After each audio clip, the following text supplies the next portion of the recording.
Hi guys, good morning. Lovely day in Edinburgh. 2 degrees, well, sunny day, see, but it's 2 degrees Celsius today, and I just wanna fix my Mini Cooper. The alternator was bad. You know what happened? The steering wheel, the power went out. The power steering went out without the power pump, but when I read it on the internet, and the battery light was came on same time, and one of my mechanic colleague told me probably is the alternator, because the battery power goes out and they automatically disconnect, because the Mini Cooper, it's what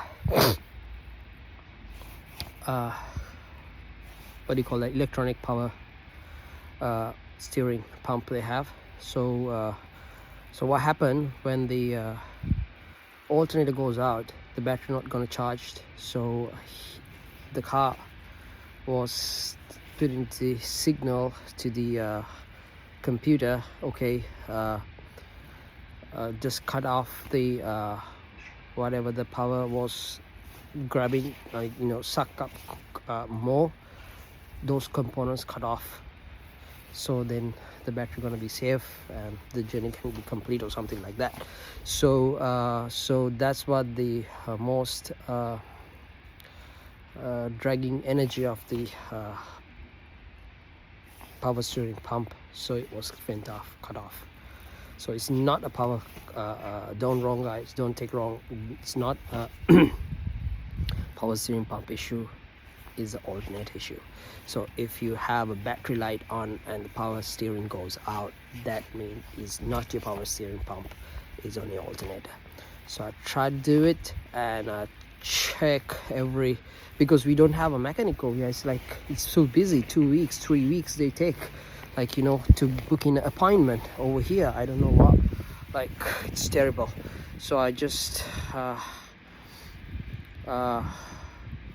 start to do it by myself, as I have a little bit mechanical knowledge, and I Google it, the videos, everything. You have to take off the bumper cover, you have to take off the driver's side wheel off, the fenders, everything you have to get off.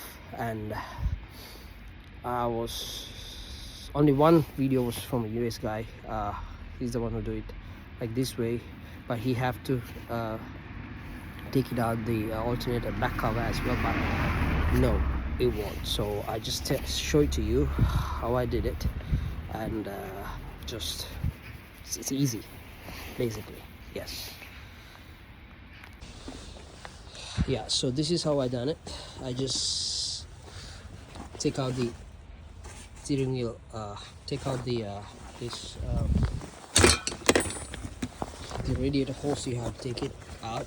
It's like this, it's bugging you, so if you take it out, you have to a little bit loose on the what you call earth wire to the engine, and you have to take out this the vacuum line, and there are some other electrical line as well. This one, these clips to go in over here, so you have to take it out, and you can unbolt these 3 bolts from the top and just take it out. You don't want to take anything, or you have to take this rubber cover off from here, and that's it. And it's come straight away out. And I have a power steering pump already, so we'll see how was the job going on. And you have to take out the lose the belt as well. All right, so that's how it is. All right, cheers guy, catch up with you later.